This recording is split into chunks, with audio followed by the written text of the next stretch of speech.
PDD जो engineering wing थी 2021 में इन्होंने एक बहुत बड़ी स्ट्राइक की थी। अपने कई इश्यूज थे जिसको लेकर लगातार जो स्ट्राइक की थी, और उसके बाद यूटी गवर्नमेंट के साथ इनकी बैठ के जो बातचीत हुई थी, उसके बाद आज फिर क्या कारण है कि जो 8 सितंबर को मिडनाइट से ये 24 आवर्स की जो स्ट्राइक करने जा रहे हैं, इसी पे बात करेंगे। सचिन टिक्कू जी हैं मेरे साथ, प्रेसिडेंट।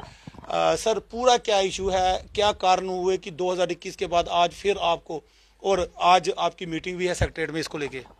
देखिए, लगातार पिछले 2 साल से हम परस्यू कर रहे हैं। जो गवर्नमेंट ने हमारे साथ 4 सूत्री एग्रीमेंट किया, उसमें गवर्नमेंट ने 4 दिन की प्रोटेस्ट को देखते हुए और लोगों को जो उस टाइम परेशानी हुई उनको देखते हुए 4 दिन के बाद ये एग्रीमेंट फाइनली अराइव किया। इन राइटिंग उन्होंने कुछ इश्यूज खुद ही एनालिस्ट किए और उन्होंने कहा ये इनका सोल्यूशन है और ये हो जाएगा। आज 2 साल होने को आ गए, उन इश्यूज पे एक भी इशू में उठा के देखता हूं तो कोई एड्रेस नहीं हुआ। आज की डेट में एडिशनल चार्ज के बेसिस पे इतने ज़्यादा ऑर्डर्स किए जा रहे हैं कि अभी 60 ऐसी डिविजन्स हैं जहां पे एग्जीक्यूटिव इंजीनियर पोस्ट ही नहीं है, भेजा ही नहीं जा रहा है। जम्मू के एक्शन विजयपुर, सांबा, कठुआ चला रहे हैं, यहाँ पे जम्मू के एक्शन पुंछ भी जा रहे हैं। कश्मीर में सिमिलरली एससी नहीं है, चीफ इंजीनियर नहीं है, एक्सेंस 62, एससीज 20, एडब्ल्यूज 150। जो कंज्यूमर ग्रीवेंसेस सुनते हैं, जो भी कंज्यूमर की ग्रीवेंसेस इस टाइम पे हम रिफॉर्म्स में हैं। स्मार्ट मीटर ने बहुत बड़ा एक रिफॉर्म लाया है, इससे एक पॉजिटिव मैसेज भी देने की कोशिश की जानी चाहिए। उसके लिए स्टाफ को प्रेजेंट होना बहुत जरूरी है। जूनियर इंजीनियर 350 की वैकेंसीज ग्राउंड पे हैं। अनएम्प्लॉयमेंट इतनी ज्यादा है, उनके लिए पोस्टें पड़ी हुई हैं, उनको रिक्रूट नहीं किया जा रहा है। पीडीडी को प्राइवेटाइजेशन के कगार पे पहुंचा के रख दिया है। और आज की डेट में मैं आपको बताना चाहता हूं, ये पूरा डिपार्टमेंट कल 24 घंटे की हड़ताल पे आज रात को जा रहा है।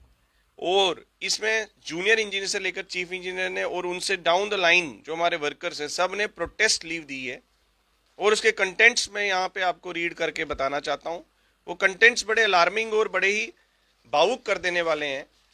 जो हमारे चीफ इंजीनियर्स और एससीज ने प्रोटेस्ट लीव दी है, वो एड्रेस की है प्रिंसिपल सेक्रेटरी साहब को, और उसमें हवाला दिया है जो हमारी गाइडेंस काउंसिल, एक एपेक्स बॉडी है हमारी जेकेगा की।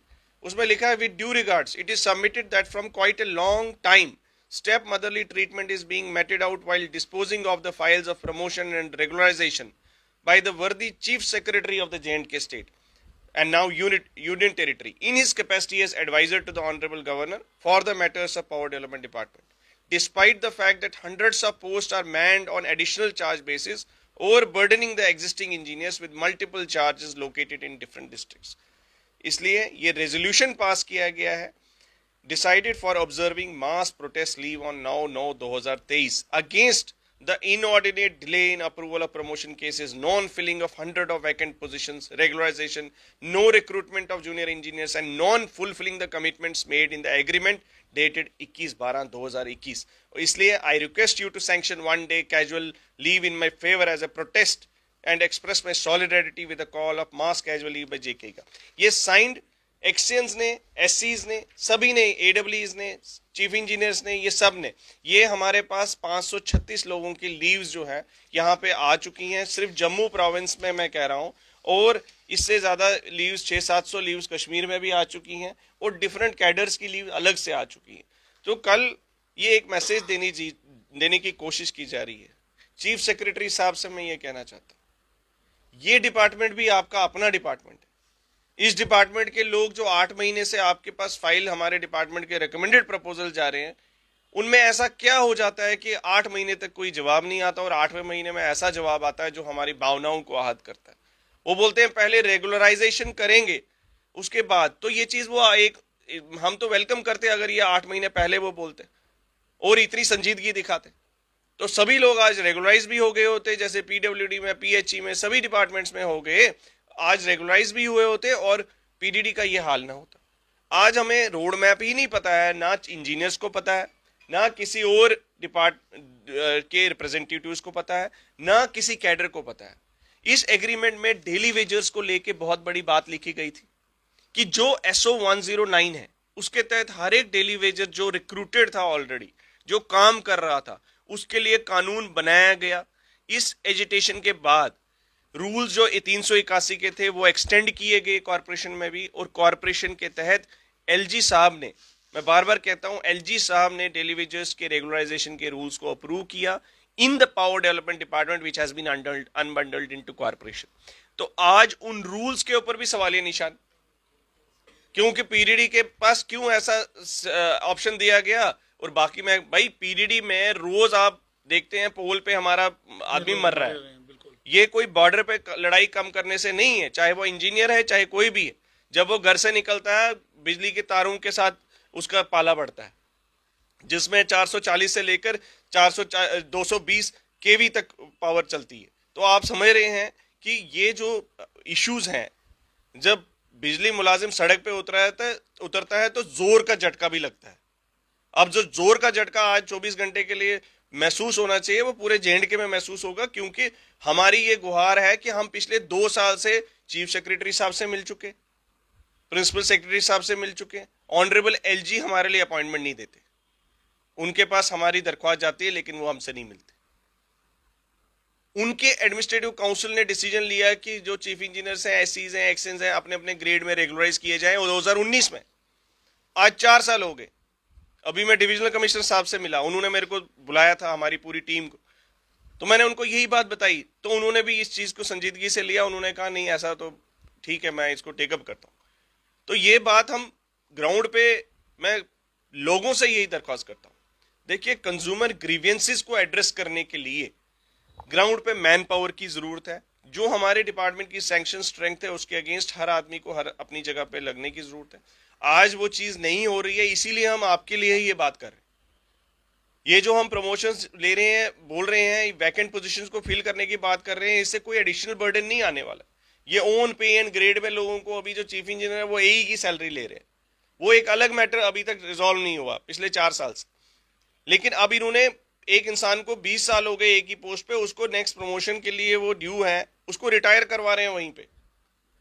तो कहीं ना कहीं वगैरह सब कुछ क्लियर, जो डॉक्यूमेंटेशन की अगर बात करें, सभी चीजें जो चीफ सेक्रेटरी साहब के पास प्रपोजल गया था वो कंप्लीट इन ऑल रिस्पेक्ट्स था। 8 महीने में 8 क्वेरीज लगा के आज 8वें महीने में उन्होंने वापस भेजी फाइल। तो आज हमारे लोग जो हैं, जब आपने प्रोटेस्ट किया था 2021 में, तो तब आपका बड़ा जो नेगोशिएशन की गई थी, बड़ा आपने आपकी, क्योंकि उस समय मैंने भी कवरेज की थी, तो आपने पूरा सपोर्ट किया था, हर बात को माना था कि भाई ठीक है, और एडमिनिस्ट्रेशन की तरफ से कहा था कि हम जल्द से जल्द करेंगे। जिस तरह से आपके लिए कहा था उस तरह डेली वेजेस के लिए भी कहा था, डेली वेजेस भी उस तरह सड़कों पर ही हैं। लेकिन अब वो 4 इशू मेन कौन से जिसको लेके आप कह रहे हैं कि पहले जल्द से जल्द उसको पूरा किया जाए? देखिए सबसे बड़ी मेजर इशू है इस टाइम पे, एक तो जो वैकेंसीज पूरी हायरार्की में, ये सब इंटरलिंक्ड है। अगर किसी भी टेक्निकल कैडर में वैकेंसी फिल की जाएगी तभी नीचे का डेली वेजर भी रेगुलराइज होगा। तो मैं ये कह रहा हूँ, इंजीनियरिंग कैडर में जितनी भी वैकेंसीज हैं या टेक्निकल कैडर में जितनी भी वैकेंसीज हैं, वो उनको प्रमोशन अपनी अपनी कैडर की दी जाए। क्योंकि अगर आप किसी को किसी जगह पे खाली जगह छोड़ी है तो उसका काम कौन कर रहा है? एक आदमी 10 लोगों का काम नहीं कर सकता। एक एडब्ल्यू जो है इस टाइम पे 2-2 चार्ज लेके, एक एक्शन 3-3 चार्ज ले रहा है, क्योंकि वो प्रैक्टिकली पहुंच नहीं पाता है, तो ग्रीवेंस एड्रेस नहीं हो पा रही है। तो ये सब सिर्फ हमारे से जुड़ी हुई चीज नहीं है, ये पब्लिक को भी इफेक्ट करती है। हम यही गवर्नमेंट से बार बार कहना चाहते हैं कि ये जो एक कलेक्टिवली इसको देखने की जरूरत है। अभी सैलरीज की बात आ गई, आज 10 तारीख होने को अब आ रही है, अभी तक सैलरी नहीं मिली लोगों को, किसी को भी नहीं मिली पीडीडी। क्या दूसरे डिपार्टमेंट में ऐसा हो रहा है क्या? सबको 1 तारीख को, 2 तारीख को, 3 तारीख को मिल जाती। पिछले महीने हमारी सैलरी 26 तारीख को आई। तो मतलब ये जो कागज का टुकड़ा बनाया गया इस एग्रीमेंट को, इसमें क्या लिखा गया है? इसमें लिखा गया है necessary pre requisite shall be completed well in time before 1st of every month। It shall be paid on time every month, और 1 तारीख को। तो उसके लिए जो स्टेप्स लिए गए वो तक इंप्लीमेंट नहीं किए गए। आज हमारी प्रॉब्लम वहीं की वहीं है। अब इसके लिए मुझे बताइए, ये हमारे रूटीन इश्यूज हैं जिनके लिए भी हमें ग्राउंड पे उतरना पड़ रहा है। ये रूटीन मैटर्स है। और सबसे अहम बात यह है कि ये इतना खतरनाक काम होता है, जिस तरह बिजली का काम है। इन्होंने कहा कि रोज मौत के साथ खेलना, क्योंकि बॉर्डर से कम नहीं है। जब इंसान तारों, चाहे ऑफिसर हो, चाहे वो डेली विजर है या कोई भी है, लेकिन अगर सैलरी ही नहीं होगा, जेब खर्चा नहीं होगा, घर परिवार में क्लेश रहेगा, तो किस तरह वो बाकी जो इशू है वो तो अलग है, लेकिन सरकार की तरफ से, एडमिनिस्ट्रेशन की तरफ से भी लिख के दिया जाता है कि बिफोर फर्स्ट सैलरी वगैरह जो है इनकी जो भी है वो इशू सॉल्व होने चाहिए। उसके अलावा जो इशू हैं वो तो है ही हैं। अब आज अभी आपकी मीटिंग है और सुबह भी आपने डिवकॉम के साथ मीटिंग की, और कल जो आज रात 8 बजे से आप जो टूल डाउन स्ट्राइक पे जा रहे हैं 24 घंटे के लिए, तो मीटिंग में कौन से क्या इशू होंगे, क्या बातचीत रहेगी? देखिए, हमने डिविजनल कमिश्नर साहब को भी यही अप्राइज किया। वो जानना चाहते थे कि जम्मू में इस टाइम पे पैनिक का माहौल है कि भाई पावर एम्प्लॉय जो है हड़ताल पे जा रहे हैं, तो वो क्यों जा रहे हैं। तो मैंने उनको पूरा ब्रीफ किया कि ये एक जेन्युइन इशू है, आप फाइल्स को मंगवा के देख लीजिए, उनकी नोटिंग देख लीजिए। जहां चीफ सेक्रेटरी साहब बोलते हैं 7 दिन में फाइल ई ऑफिस में किसी के पास रह नहीं सकती, तो 7 महीने में जो उनके पास रही है उनका कौन जवाबदारी है? आखिर हम सब इस सिस्टम के अंडर है ना। अगर मुझे बताइए कौन से ऐसे आईएएस ऑफिसर्स हैं जो कि इस टाइम पे अपने अपने ग्रेड में नहीं है। मैं यहां देखता हूं जिनका अभी ग्रेड ड्यू होना होता है 6 महीने बाद, या जिनका कहीं छूट भी गया होता है उनको पहले वो ग्रेड दे देते हैं उस टाइम पे। मुझे एक बताइए, क्या चीफ सेक्रेटरी साहब के ग्रेड में नहीं है? क्या कोई प्रिंसिपल सेक्रेटरी साहब प्रिंसिपल सेक्रेटरी के ग्रेड में नहीं है? अगर नहीं है तो मुझे बताइए, एक एग्जांपल दे दीजिए। अगर इन सब के लिए देखो, एक इंसान आईएएस कर लेता है तो क्या वो उम्र भर के लिए मान के बैठ जाता है कि मैं इसी रैंक पे रहूंगा? आईएएस में भी कोई है ना। तो सिमिलरली इंजीनियरिंग डिग्री करके कोई आता है, एमटेक करके आता है, क्या वो मान के चले कि जिस पोस्ट पे वो आया था उसी पे उसको रहना है? आज हमारे लोग पेंशन जाते हैं, उनकी पेंशन 50,000 रुपए कम मिलती है उनको एज कंपेयर टू जो उनका ड्यू है। अगर पूरी स्टेट में, पूरे देश में ये कानून होता है कि जो जिस पोस्ट पे आएगा उसको वही रिटायर होना है, वही तनख्वाह लेना है, तो सबके लिए मान्य हो। जब हमारे इश्यूज के लिए हमारे लोगों की नॉन फंक्शनल प्रमोशन या हमारे लोगों को ग्रेड देने की बात होती है अपने ड्यू राइट के लिए, मैं कोई इलीगल इलिजिटिमेट नहीं कह रहा हूं कि आज ही मुझे कोई दे दो। मैंने कोई ये नहीं बोला कि जूनियर इंजीनियर को 30 रुपए एफटीए मिलता है। अब हमने वो बातें ही करना छोड़ दी। हमारी सैलरी में 30 रुपए मिलता है पूरे 30 दिन के लिए travel allowance, field travel allowance. हमने उसको बढ़ाने की बात थोड़ी कर रहे हैं। 3 साल पहले भी आपने 30 तब भी 30 हाँ, ही थे। 30 साल पहले भी 1980 में फिक्स हुआ था, आज भी 30 रुपए मिलता है। मेरी सैलरी स्लिप्स आप देख सकते हैं, किसी भी आदमी से आप ले सकते हैं। मैं आपको ये बता रहा हूं कि वो इश्यूज ही नहीं रहे।